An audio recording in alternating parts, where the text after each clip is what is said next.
So as you know, reached a breaking point with our planetary boundaries, or may not know, and this includes the use of fossil fuels and emissions produced from our energy is one of the factors, and also our waste. And this is warming our planet beyond pre-industrial times, which is already having a catastrophic impact on people and the planet, including extreme weathers, flooding, hunger, and much more. And we're already on a path to beyond the agreed 1.5 Celsius, and that would be unlivable. So thankfully, there's people like us that are interested in making change, and there's a lot of innovations happening and solutions. There's also waste, which is a huge issue as well. And it's an evidence of our design system that's not well planned out for using world's finite materials. And waste also causes pollution and economic and social issues. So today I bring you 3 guests from the UK who have offerings or education within these topics. So firstly, I have Christina Diana. She's the Sustainability Advisor at Investors of the Environment, And we also have Chris Desai, founder of UOcean, and many other amazing projects. And we also have Anand Mistry, who's the co-founder of Project Chakra.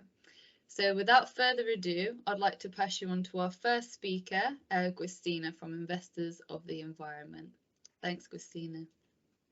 Hello, everybody. As we literally have 10 minutes each, I'm going to quickly share my screen and start the presentation. So bear with me a second while I do that.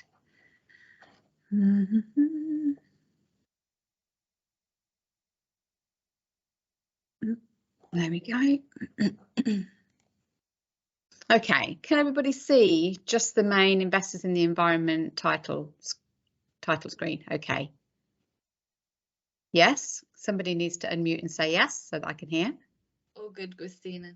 Justine. Okay, so my name is Justina, so pronounced with a J, but no offense, Chloe, I'm fine with that. As long as people don't call me idiot, I'm fine with them getting that name wrong because they get it wrong all the time. Sorry. So that's all right, really. Don't worry. But better to say now than after an hour of being called that, isn't it? Okay. So I am a sustainability advisor with Investors in the Environment, and Investors in the Environment is a nationally recognised environmental accreditation scheme. And we are part of PECT, who are an environmental charity that have been around since 1992. So we've been doing this a while and supporting businesses through the challenges that sustainability presents them with. So I support companies to engage with this accreditation scheme, critically to measure the resources that they use and develop an environmental management system to help them look at how they are using it, reduce their emissions and their carbon impact as a result of that. And the reason that I've outlined that in a little bit of detail is that I'm assuming, really, that's why most of you guys are here on this webinar, because you've recognised that's a challenge ahead. 2 of the main things that we would measure as part of that are waste and energy. So, waste. I think most people think they understand waste, and they do in terms of their home environment. And because most of us are familiar, or actually most of us do, recycle. I think when we look at waste in terms of from a sustainability perspective, we track things slightly differently. So let me take you through the waste hierarchy, because it will help you frame what you do within your companies or within your homes to push what you're doing up the waste hierarchy and hopefully eliminate waste altogether eventually. So the top level says prevention. So let's say you manufacture tables or mobile phone covers or whatever it may be. In prevention, any activity that prevents it becoming waste in the first place sits in here. So let's say You design a table, but you design it still to be strong, still to be functional, still to last as long as it should last, but you're able to do it with fewer materials, so actually less materials in the first place. When that table eventually ends up in the waste stream on a linear system that we're on at the moment, then there will be less of it to impact on the environment. So that is where we should be focusing our efforts first of all. Can we design to make things either using less materials, or better still, using materials that are less hazardous in the first place? Okay, second level, reuse. Can you design something that is designed to be repaired, to be cleaned, to be refurbished, so that its life is much longer than it would have been before? And indeed, when it's no longer fit for purpose, can you design it in such a way that all of those component parts can be separated quite easily and reused? So you start to get this circle happening where nothing really ever ends up as waste. It just becomes feedstock for another process and another process and another process. And that is the ideal that we aspire to in sustainability. We call it circularity. And when you have a circular process in place, waste actually doesn't exist, because what's left over from one process becomes feedstock for another, much like nature. So the leaves fall on the ground, they create nutrients in the soil that then feed everything that needs to grow from that soil. So they don't need a waste collector to come and collect their materials, because there isn't any. Now, I know that's a high ideal for most companies at the moment, but the thought is to start to put that into your way of thinking, so that when you do adopt new practices or change practices within your company, you're pushing things in the right direction. So we've looked at the first two levels of the waste hierarchy. Let's look at the third, which is recycling. And I think that's where most people's heads are at, if you're not a sustainability minded person particularly. We feel that if we're recycling, we're doing the most that we can do from a sustainability perspective. But as you can see here, it's very important, but it's not at the top of the waste hierarchy. That's where prevention sits. And recycling in the waste hierarchy here is pure recycling. So what do I mean by that?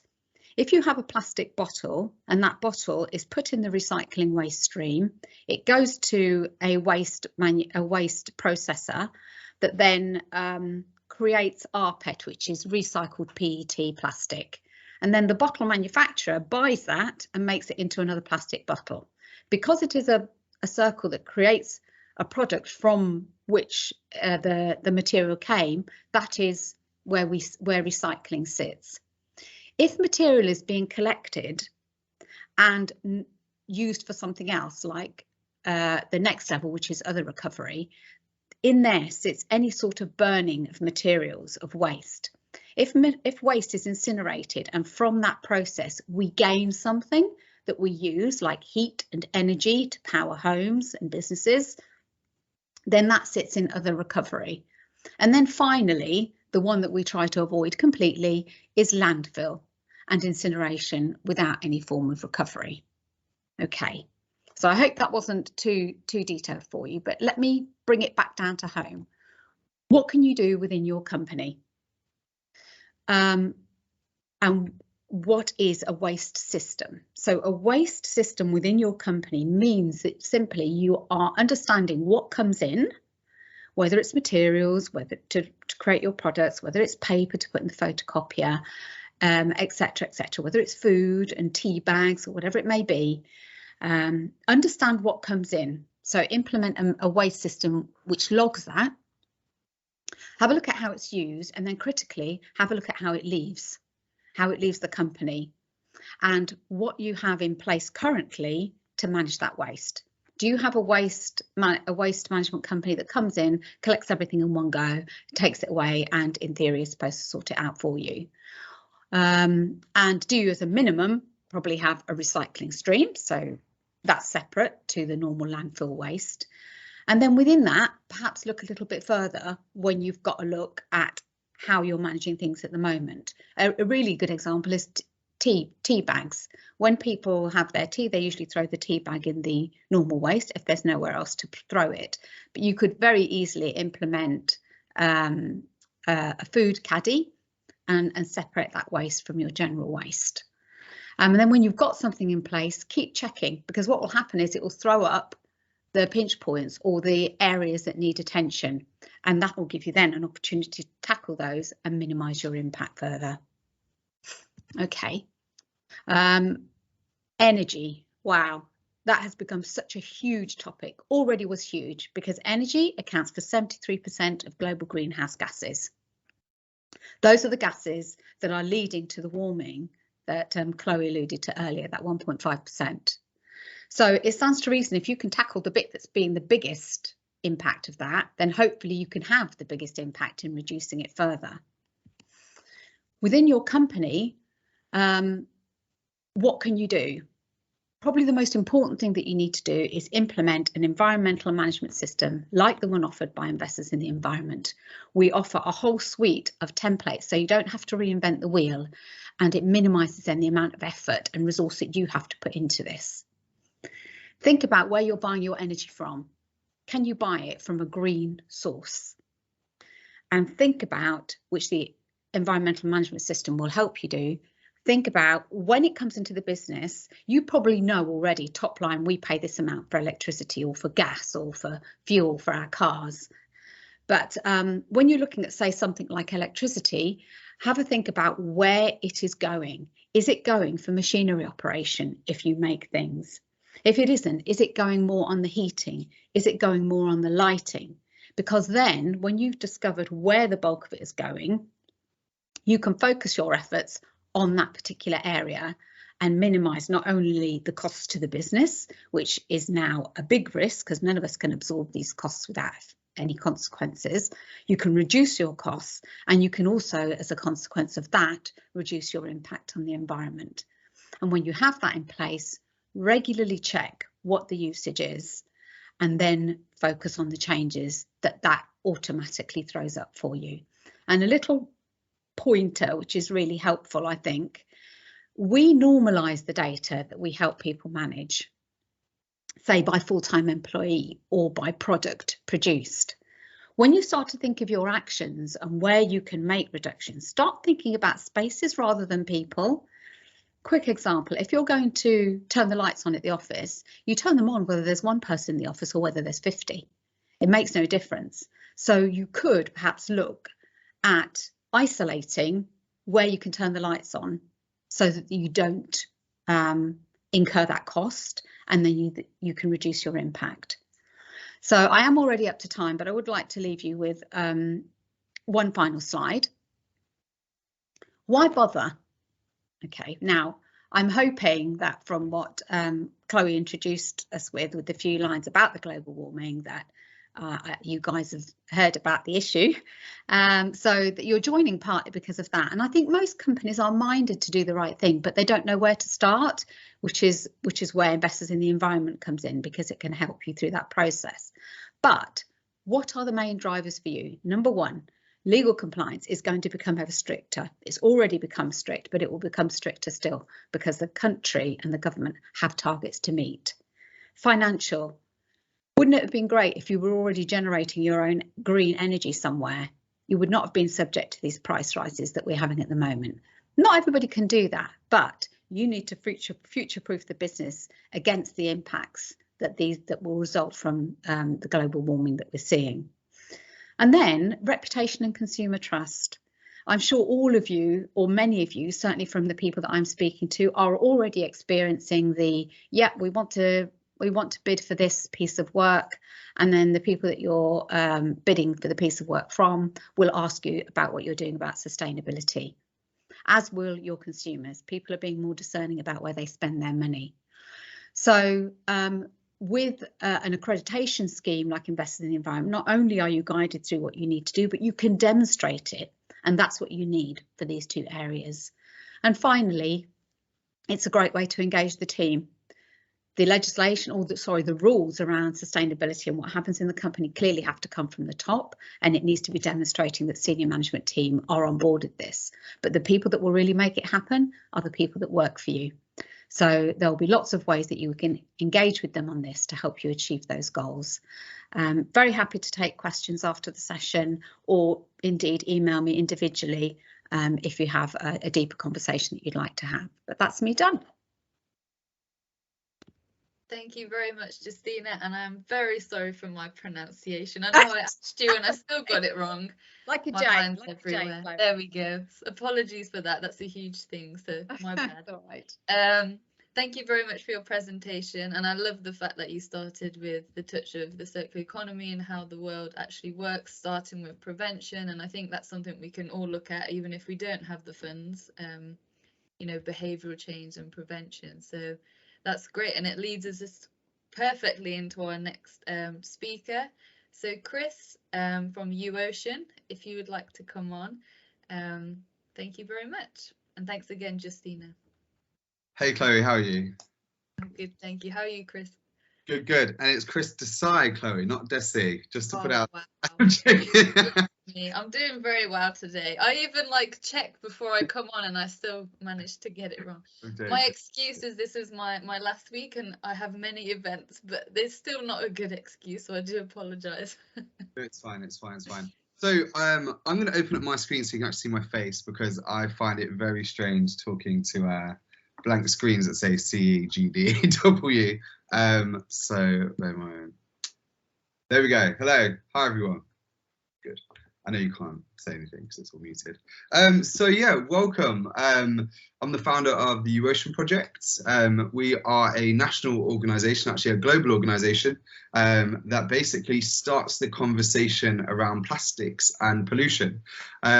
We are basically a charity. We're a BAME-led charity, BIPOC-led. So we believe obviously in diversity and transparency, and we implement this in all of our projects. Looking at the current situation and listening to the last speaker about, you know, carbon and all these different things, it's very much in topic of what we're going to speak about today, because plastic actually, and especially ocean plastics, has a direct impact on the ocean sequestering carbon. So, you know, ocean plastics in itself is increasing global warming, not just killing whales or countless species. But if you look at the entirety of the project, our researchers and other foundations we partner with have managed to do lots of research about microplastics actually stop plankton from reproducing, and it stops the whole carbon cycle. You know, they're estimating 2 out of every 3 breaths come from the ocean. So, you know, the ocean is something we should be looking at. And not many people realize as well, the animals and the organisms in the ocean that are eating the plankton and sequestering and taking it down to the ocean floor as a carbon sink are reducing numbers rapidly. So they're called copepods. And there's research indicating that we've lost around 50% of all the copepods in the ocean at the moment. These copepods are literally, you can get 30,000 copepods in every litre of water. So it's not a good state. But what do we do and why do we do it? Do we have the answers? No, I don't think we personally do. I don't think anyone truly has an answer for global warming, energy or waste currently. I think there are so many options out there. I think there are so many new techniques, new products being developed. And I think we're in a very exciting time, a very scary time. You know, when you watch the news and we have the research reports come in, it is scary, but we always believe, you know, there's hope. And I think if we all do our small part together, we are actually going to save this planet. I hope. And yeah, so the UOcean project, we have a mission firstly to start that conversation and to remove 1 billion kilos of marine plastic. Why do we say marine plastic? Because most plastics don't actually start at sea. A lot of them start in land. We've modeled this in the UK. So we work with all the canals, all the rivers, beaches, estuaries, and our ideas are basically to stop the plastic inland, and then to go even further with our tiered approach. That actually we speak to manufacturers, we speak to brands, we partner. One of the questions Chloe was asking me is, you know, do we partner? Is it important to partner with companies? And 100% yes. You know, is it the company's complete responsibility to create a product that's sustainable? I personally believe yes. You know, I don't think so. Well, most products, you know, consumable products should be circular, should be sustainable. You know, if you're making crisp packets, you know, there are now so many technologies out there that they can be made out of apple pulp and things like that. You know, bottles, I think Lucozade is starting to make out of seaweed and algae. There are so many different sustainable options that companies really need to invest in this technology. I think one of the problems that we're finding is these ridiculous timeframes where they say, oh, you know, we will phase out plastic in the next 25 years. It's too late. It's you know, it's not good enough. So I think we should hold these companies to account to actually say, you know, 25 years to get plastic out of your supply chain is not viable. You know, we need quicker actions. We need to, you know, not put profits over the environment in that respect. We understand, as the last speaker was saying, you know, everyone needs to make money, the economy needs to go on, but not to the detriment of the environment.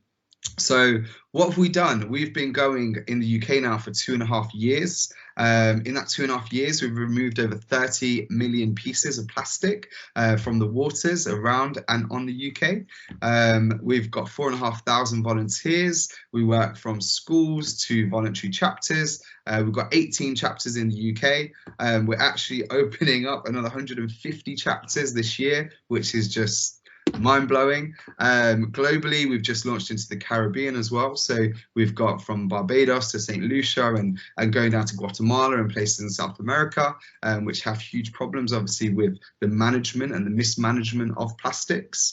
So yeah, so what the project looks at is that we're not here on a witch hunt like a lot of charities, I think, sometimes do. You know, it's about working with these companies, working to have solutions, but realistic solutions, timely solutions, to look at these, you know, their footprints, to look at the plastic consumption, you know, how circular is their circular behavior, you know, how transparent is it, you know, is burning plastic a viable option? You can recover the energy, but then what about the other parts, you know, to it?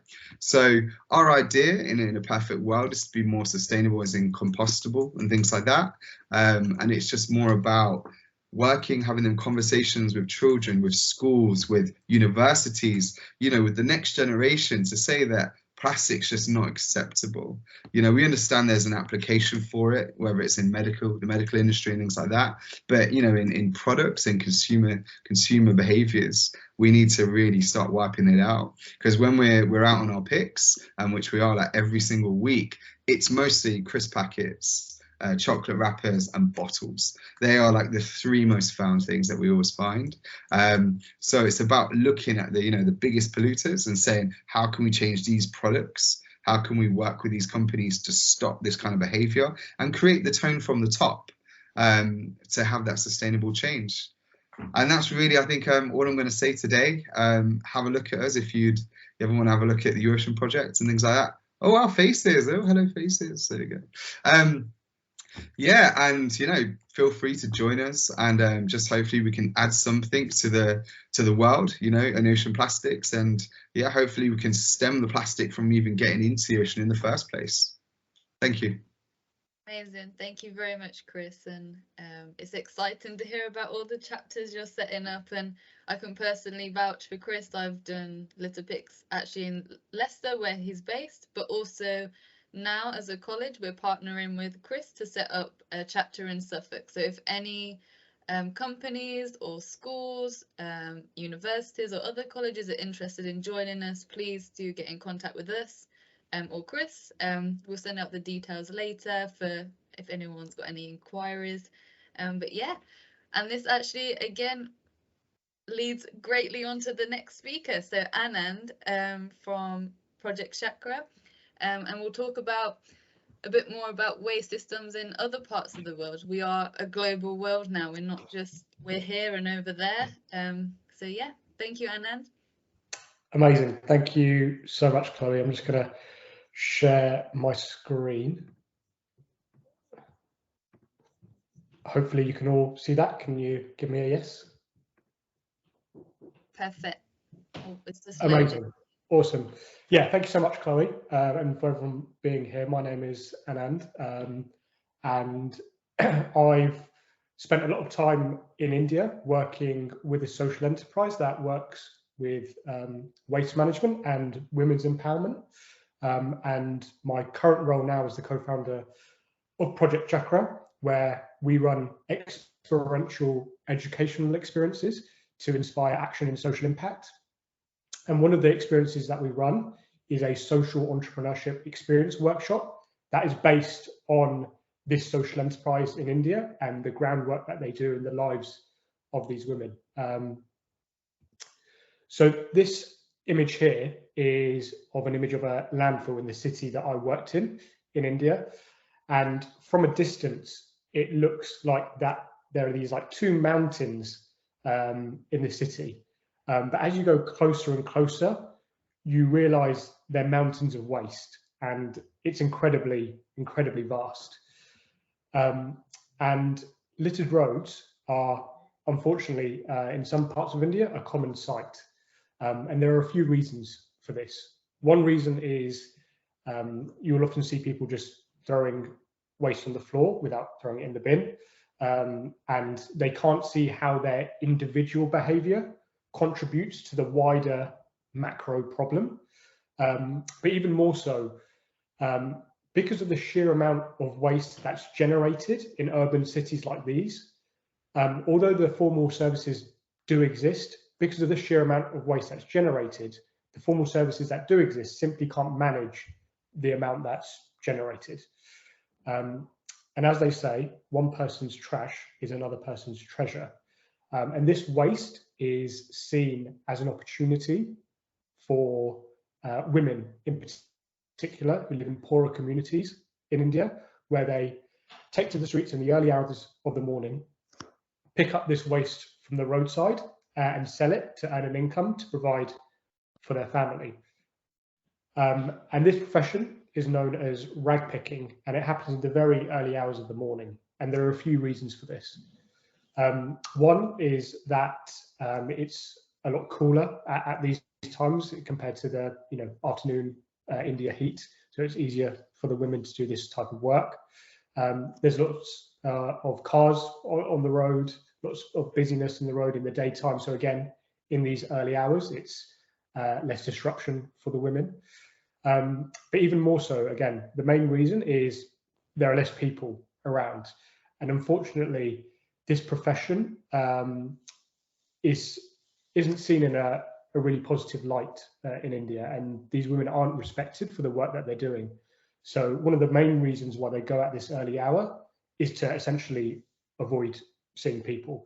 So these women are taken to the streets in these early hours of the morning and essentially acting like invisible heroes, because they picked up the waste from the roadside whilst everyone else is asleep, and then everyone wakes up and the roads are clean. So they're invisible heroes. On their journey, they're bending around 1,000 times, collecting waste, and they're walking around 8 to 10 kilometers every morning. And on their journey, they're collecting around 15 to 20 kilograms of recyclable waste from the roadside. I remember when I first went rag picking alongside these sisters. It was myself, one of the sisters, and there was another volunteer with us. And sweat was pouring down my face. I was struggling to hold the bag. We'd take it in turns to hold the bag. And then about halfway through, it dawned on me that we were a team of 3 doing this. And every single morning, this sister that is with us does this whole process all on her own every single day. It was an incredibly profound moment.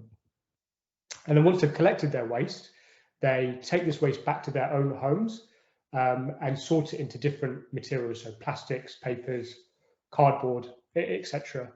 And this image here that you can see is essentially what their home looks like. It's like a 2 by 3 meter space where their kitchen is their living room, is their bedroom, and there'll be about 5 to 7 people living in this space. So this waste that has been on the streets is taken back to their own home, which poses a real health risk, not only to the women, but also to their families. And then so once they've collected the waste, sorted the waste, they take this waste to these scrap shops, which are located in these slum communities. And this is where they sell the waste to these scrap shops, where they buy the waste off the women, and then they'll do some finer value additions where it'll be sold to a dealer, a distributor, and then eventually it will be sold to the recycler. So it's a very, very simple business model for the scrap shop. They're buying the waste off the women and they're selling it for a higher amount. But unfortunately, it's here at the sale of the waste to these scrap shops where the most level of exploitation occurs. So these women get paid based on the amount they collect and the different types of materials that they've collected. But unfortunately, these women have no level of education, and the power dynamics here are heavily exploited. So if they say have collected 20 kilograms of waste, they'll be told that it's only 15 kilograms. And if it's worth, say, 10 rupees per kg, they'll be told that it's only worth 7 rupees per kg. So they're being massively underpaid for the work that they're doing, which is a complete disrespect for their work. And just to give a bit more kind of context around this, in the city that I've worked in, there are around 30,000 women doing this job every single morning, collecting around 20 kilograms each, which means that 600,000 kilograms of waste has been collected off the street by these women in this city alone and facilitated to the recycling centre because of what these women do every single day. So the fact that they're not treated with respect and not paid a fair amount for their work is so unjust. So on a more of a lighter note, the social enterprise that I worked with whilst I was in India, what they've done is simply intervened in the market as an open and transparent actor at this scrap shop level. So they're operating as a scrap shop, simply giving fair returns for the women's waste collection. So when the women come in, if they've collected 20 kilograms of waste, they'll be told that it's 20 kilograms. And if it's worth 10 rupees per kg, they'll be given that return. So on day one, their incomes are massively increasing. And they also do profit shares at the end of each month. So the maximum return always goes to the women. And because of the relationship they have with various dealers and the value additions that they have put in place, they manage to bypass these levels of like dealer and distributor and sell directly to the recycler, where again, they're able to sell it for a higher amount, which means they're able to pay the women a bigger amount. But because they're a social enterprise, they really actually have a real holistic approach where they recognize they're dealing with waste all day, which could affect their health. So they provide health safety kits to the women, provide health and medical kind of assistance. And also they really try to build that sense of community amongst the women as well. So they have a lot of leisure time for them where they can come together, build that sense of community with each other. So it's a real holistic approach. And as the enterprise has developed over the years, and in partnership with the United Nations, they've managed to take the women off the streets, waste packing in an informal manner, and have brought them into the mainstream of waste management, where they go door to door, collecting segregated waste from households in a more dignified way, and being able to earn a higher income, and it's a more safer environment as well. So just a few milestones here. They've facilitated recycling over 3 million kilograms of waste, shared a total of 22.5 million rupees amongst the sisters, and are contributing towards 14 out of 17 UN SDGs. But ultimately, this is the aim for the social enterprise: a happy, healthy sister who feels respected for the work that she does. And just to, before I close, just to touch on some of the work that I do now. So based off of the work of this social enterprise and India's urban waste management system, we've used this as a case study in our social entrepreneurship experience workshop, where we deliver this experience to universities and schools and colleges and corporates. And we use simulation role play and gamification to engage people in a unique way. So this image you can see here is from this simulation, where participants are playing the role of real women that we've worked with on the ground in India. Without realizing, they're playing the role of real women. So in the debrief process, when we reveal to them you were playing the role of real women, it's quite a profound impact and transformative experience, and it allows them to build empathy and feel real emotions to take their learning to a new level. And I'll close there and say thank you, and do stay in touch if you want to know more, and I'll be happy to get back to you. Thanks, Chloe. Thanks, Anand. That's amazing and great to see as well. And again, I've done Anand's workshop, and I've also been out there in India, and I can say the workshop is massively beneficial, especially for students, but if not corporates as well. It really gets you to understand the process and the program. And actually, we'll touch on this in a bit because I have a question for Anand, but how actually you can probably use it in a structure here too, but just in a different, we might look different. But yeah, thank you very much. On that note, so I have a few questions for you, and I think we might have one question in the chat. So I'm just going to start with Justina. It might be a few questions in one, but feel free to re-ask me anything. But yeah, I'll get going. What do you find the biggest challenge that companies particularly face in waste and energy reduction? And what do you think the best place is for them to start, you know, that includes impact on people as well? I think the biggest challenge that companies are finding, not really limited to energy and waste, is where to start. I think that's the biggest barrier. And because they don't necessarily have the in-house expertise or the resource really to put to the problem, it's been put on the back burner, whereas it's probably been nagging them for quite a bit that this is coming up and needs to be addressed. So I think, yeah, it is a sort of lack of knowledge, lack of where to start. And I think the answer to that is literally just to take the first step, which is contact somebody who does know or who can put you on the right road. I'm sorry, what was the next bit of the question? Yeah, it was sorry, I should probably ask them in breakdown. And yeah, so the next question, what do you think, well, I said what was the best place to start that includes reducing the impact on people, so yeah. As you said, you know, reaching out to people that do know. I think just reach out to someone who has some knowledge, like investors in the environment. You don't have to go with them, but reach out to someone else that does know and that can put you on the right road. And as far as energy and waste specifically, the most important thing there is, in order to know where you're going, you need to know where you're at. Don't jump to action. That's definitely the wrong way around to do it. Implement an environmental management system like the one offered by IIE and have a look at where you're at. When you can see where you are at, the areas to focus on will appear because they'll be identified in that process, and then start to work on those. Definitely, I couldn't agree more. And just to add to that, if anyone was interested who hasn't joined the Sustainability Centre, which is a free membership for any businesses, if you are a small to medium company within East Anglia, you will have access to funding for courses as well. But we do have a framework which kind of mentions on what Justina has been mentioning now, like looking at your impact first and looking at how you can make preventions. And then I would say, you know, definitely if you have some investment, go into investors in the environment as well. So next I would like to ask Chris a question. If Chris, you're there, I'd love to see your face. Amazing.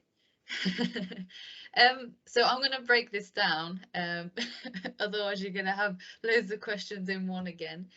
So why did plastic waste go into the ocean start your journey, and who is like your biggest influence to do this? Okay. Why did plastic waste the waste start my journey? To be honest, I was very fortunate that since I've been young, I've sailed. I've always sailed. So even though I live in the most landlocked county in the UK, I've been very fortunate that every opportunity I was out on the coast sailing. So I think having that connection to water bodies, being around them kind of things. That's what started my journey. Just actually looking at the ecosystem as not something separate from myself. And I think one of the biggest things that I live by is that 50% of my breathing capacity is outside of my body. Yeah. There's no having lungs if there's no oxygen. So when I realized the circularity of this, my body is only 50% of my living, of my existence. You know, that's it. The 50% of it is from the world. You know, well, actually even more if you look at the food and stuff. But yeah, so that's what started my journey, understanding that I am not I'm not an individual. I'm just one very small cog in a billion cog cycle, you know? So that's what started my journey. The most influential, to be honest, Anand, I'm going to actually go back to kind of what you were saying. One of the most influential people in my life is a gentleman who I don't know his name. And I met him in India, and he was part of the rag picking community. UOcean actually stands for Untouchable Ocean, and the Untouchable is working with the Dalits. That's actually where UOcean comes from, so we'll speak about that after. But yeah, it was a gentleman that basically I met when I was 14 years old, and he was picking up litter and things like that. And it was just a really long story. He basically, I was talking to him, and this a restaurant owner started hitting him in the middle of the street, and we couldn't work it out, and they basically said, oh, this person's a Dalit, an untouchable, and I could not work that out. And since that day, I just said, you know what, everything I do will be so that situation will never happen, and that people will be treated equally and fairly, regardless of caste, race, gender. You know, we're all human regardless, you know, ability. So yeah, so that's the most influential person is the unknown rag picker in India. That's what I'm going to say. And your last question? Do you have a last question? I was going to add on to what you've been saying, which, you know, something that I love about UOcean is that really, like, the issue is people and the planet, like it's not one or the other. And I love that you've embedded both. And I think another point that you mentioned, like one of your influences, is that you were in nature, so you got to understand nature, care for nature. So something that comes with your project is that doing the litter picks or your other projects with the WEM, you know, children, people get to have a better relationship with nature by going out into nature. And I think allowing people access to that, you know, so through schools, so from a younger age, is something that really needs to be implemented more, because then you do have, you know, a bit more empathy for the issues that are happening, and want to make more of a change. So yeah. So your last question, do you think it's important for companies to also get involved with not only, say, fundraising, but the physical side? So actually doing, you know, your litter picks and workshops? Yeah, so we will not work with a company unless they get involved in the physical side. And the reason for that is, yeah, it's great to give donations, it's great to fund things, but unless that tone from the top, unless you can actually connect with that litter, connect with that environment, then it's just a payment. You know, oh, I support this, but I don't get involved. A lot of the time, you know, to have like long lasting and sustainable change, you need a person to be removed from their environment to the actual source. You know, when we take kids from school, adults from school, you know, adults from companies to these locations, and they're seeing the litter in the rivers, they literally, you know, we've had people cry. We've had board members cry and just go, I never realized. And it is, you know, it's blissful ignorance a lot of the time. You know, we live in these beautiful, clean cities in the Western society. You know, it's all done for us. We have nice bins outside our house, you know, all fancy. But it's like, you know, until we see, even, you know, in the UK, the impact, you know, that we're degrading our rivers, our seas, our environments, that, yeah, you have to connect the people. So, yeah, we always connect people. Companies have to come out on a cleanup with us. They have to see the devastation their products are causing. Otherwise, what's the point? You know, you can't throw money at a problem and expect it to change. You need, you know, people to change their minds. You need institutional change. So yeah, so they have to come out with us. Definitely. And a quote that I love, and I'm not sorry, is we can't eat money. You know, so yeah, but I'll go on to the next speaker. So thank you, Chris. Anand, what started your journey in the lives of rag picking ladies? So, you know, even being in India, what made you reach out to them? And why do you think their story and roles are so important, even for the systems in the West? Yeah, good question. I think reflecting on kind of my journey and how it got connected, or how I got connected with the rag pickers in the first place. To be honest, it's by chance. I think before my interactions kind of with them, I was lucky that I had been through various kind of service-based leadership programs. I had exposed myself to certain opportunities that previously weren't accessible to me, and it opened up a whole new world of opportunities that I previously just was blind to, basically. So when I was at university, and even after university, when I graduated, I was definitely looking to work in an area which had a social impact. I didn't know what that looked like, but I knew I wanted to kind of be within that space and use the skills I have for the best kind of purpose. So when I got introduced to the work of Bareva and Mitra, the social enterprise that works with these rag picking ladies, I think the simplicity in the business model that they have, i.e. they've intervened as a scrap shop, as an open and transparent actor, actually really resonated with me, because it's often the simplest ideas that can have the most impact. So I think that's how my journey got started. And Chloe, as you know, once you're there and you work with the sisters and you go rag picking and you see the work that they're doing, you essentially instantly fall in love, because you just see how hard they work. You see how amazing they are. They are literally the most strongest women I have ever come across. They are incredible.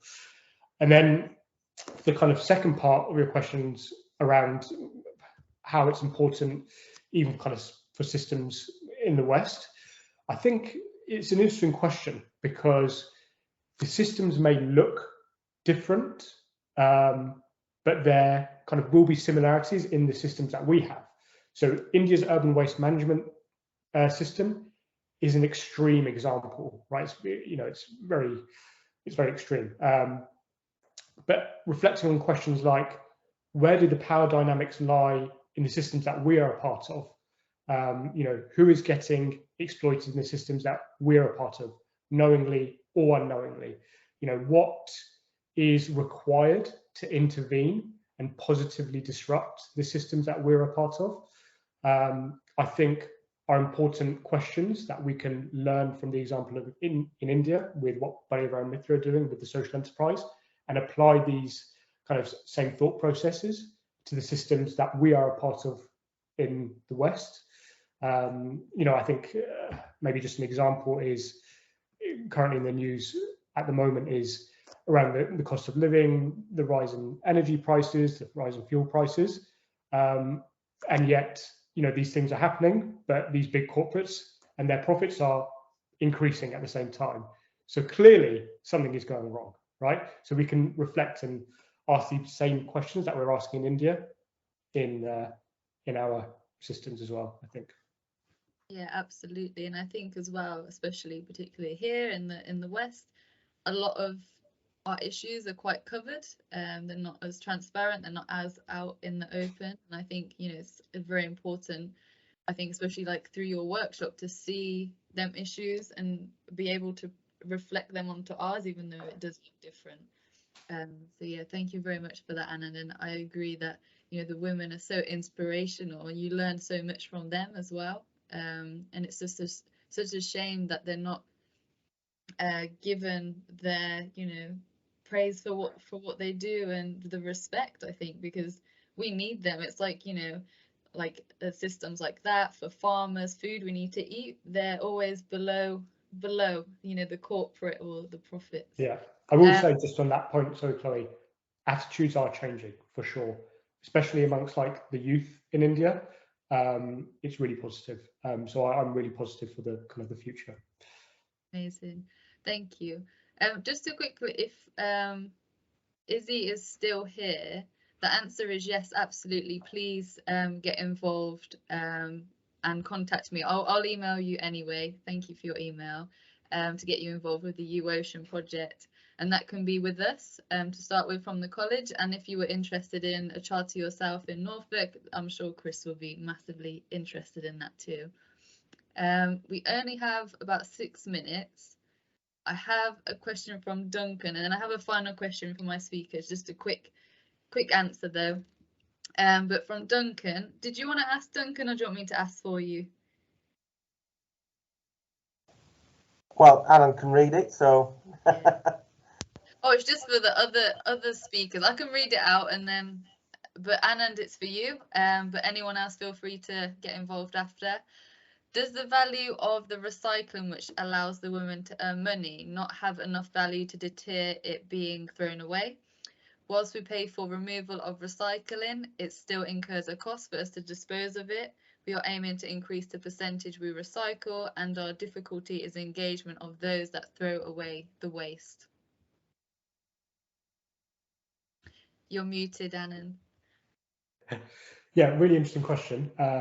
So I didn't get the full question, and for some reason on the chat I can't read it all. Yeah, interesting. The recycling, which has.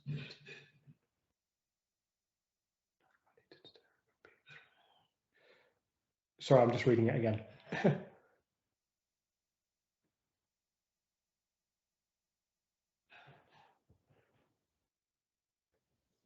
Yeah, I think it's hard to say. I think the attitudes are so far removed from the reality of the systems that are occurring that the idea of value around kind of waste disposal and engagement around these issues is so far removed that it doesn't process. I don't think it has that much of an effect, I'd say, but it's definitely something that I need to reflect on more. It's not something that I've been asked before either, so it's a really good question, Duncan. Thank you. Absolutely. And just, I don't know if this is relevant or not, but I know that, you know, each district, each recycle centre has different rules, and, you know, people get very confused on what we can recycle, how do we recycle, how do we clean this, and I think there just needs to be more education and awareness around that too. You know, we need an advert on the TV or something like that, or I know some recycle centres have a poster people can put up, but making sure that that is clear and maybe replicated a bit more until it sinks in a bit more. But I know that that's also another issue within that. Yeah, I just wanted to add something to that, Chloe, because my background is in waste and behaviour change as well, predominantly.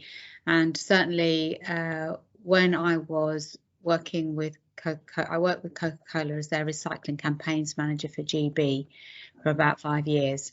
And certainly one of the biggest barriers that if we could remove, it would have instantly increased the level of recycling, was being able, if we could, to standardise what could be recycled and how it was recycled, so it was the same everywhere. Even the obsessives like me that started to look at bins as a hobby. If you go somewhere else and a particular form of plastic is not recyclable, it is not immediately clear, and it's not realistic to expect everybody to know that depth of knowledge about the recyclability of an item.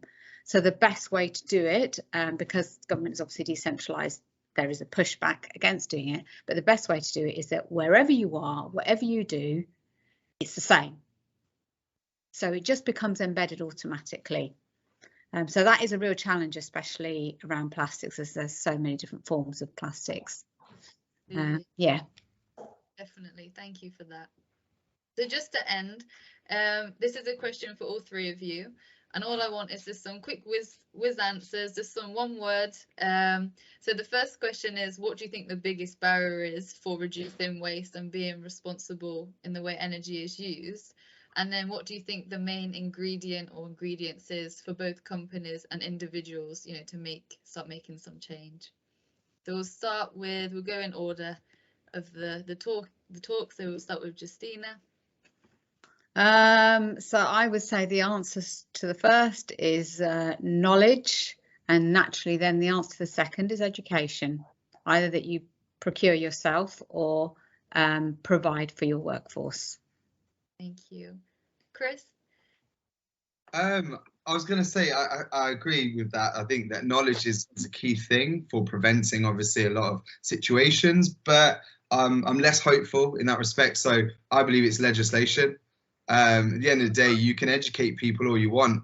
People are educated about plastics, ocean plastics, plastic pollution. You know, The Guardian speaks about plastic in our bloodstreams, in our organs, but yet we still drink from plastic bottles, etc. So legislation for me is the most important, because if you're not allowed to do it, then you'll stop doing it.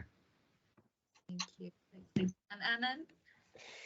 Yeah, I think I personally think the biggest barrier is not being able to feel the consequences of our behavior and not seeing how our individual behavior contributes to the whole problem. Like there's like a feedback loop delay.